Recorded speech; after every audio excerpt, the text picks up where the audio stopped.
Welcome to the Life Groups and Life Missions Leadership Podcast. We're honored that you chose to spend just a few minutes of your week with us. We hope that today's content will bring value to you as a leader and as a follower of Christ.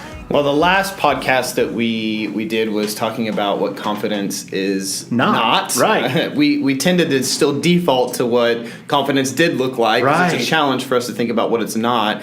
But today we want to really focus in on what confidence is. And as we were preparing for this, I just had a thought that I wanted to share with you guys that, confidence and faith, I believe, are very much intertwined. Absolutely. Because faith and God confidence is knowing that what we've been through, our past experiences, and where God has us today is exactly where He wants us, and we can go confidently into what He has called us to do as leaders. And when we can sit in that, we recognize that pride gets a back seat, right? Yep. When we can sit in who our identity is and who it comes from, instead of this performance trap that we get caught in, when we can recognize that God has called us to be something or to something specifically, then we can rest that He is going to accomplish it through us, right? And it's in that we can rest in confidence. It takes a little bit of preparation, right? We're not going to just let go and let God, right? That's not wise. That's not wise leadership. When it comes to confidence and leadership, man, there's two parts of it. There is the acknowledging that God can do only what God can do.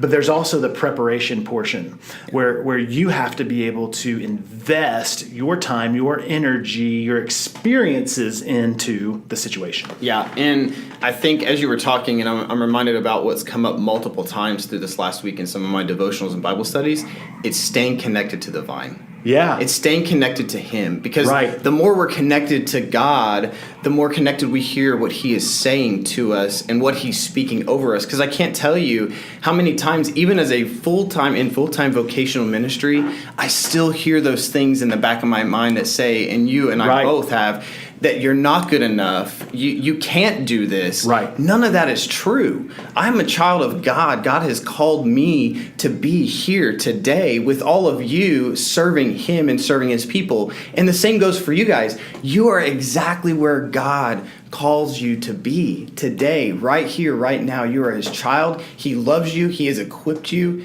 and is strengthening you. Yeah. Every week, our staff gets together, and one of the first things we talk about is our spiritual intensity. Mm-hmm. We know that is the temperature gauge, the barometer, the measuring tool for how successful we'll be when it comes to caring for the people that God has called us to. Yeah.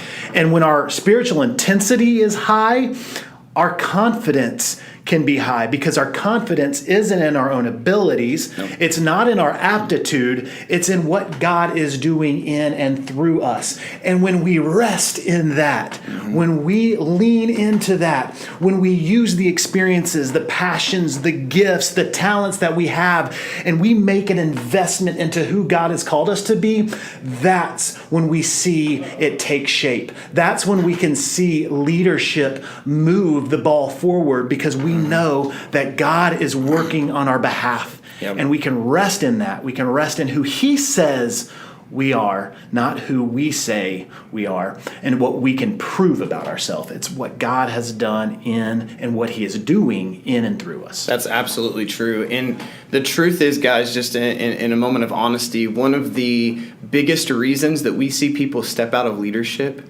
is confidence. Yeah. It's they don't feel that they are good enough to lead.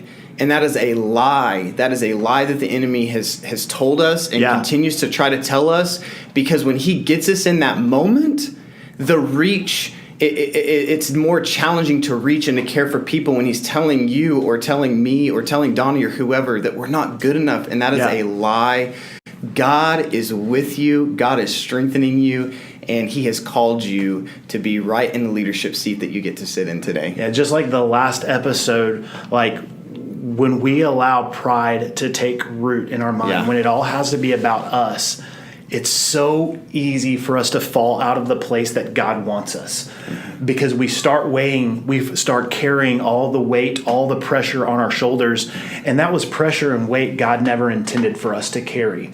That's why Christ came, right? To give us life and to give it to us to the full. That's why he came and he set the example as the perfect leader. So we have a leader that we can follow. It's not just it's not just some kind of idea that's out there. We've got a guidebook. Yeah. We can stay in the Word, and that can bring us the confidence of who we are and who God has called us to. Yeah. So our challenge to you this week is if you are a community leader, reach out to one person and give them some words of encouragement to let them know that they are in the right seat, that God has called them to be here. If you are a community leader to a life group leader, reach out to someone and speak that over their life. And then if you are a life group leader, speak that to one person in your life group that may not officially be in a leadership position now, but they're leading in some way out in the world. As followers of Christ, we are all leaders. And so that's our challenge to you guys today. Yeah, we want to take the time to be able to hear from you and hear how things are going in your life and in your life group. So please text us, email us, talk to us on the weekend. We are encouraged every time we get the opportunity to connect with you guys. But until we see you guys on the weekend, remember, whoever finds God finds life.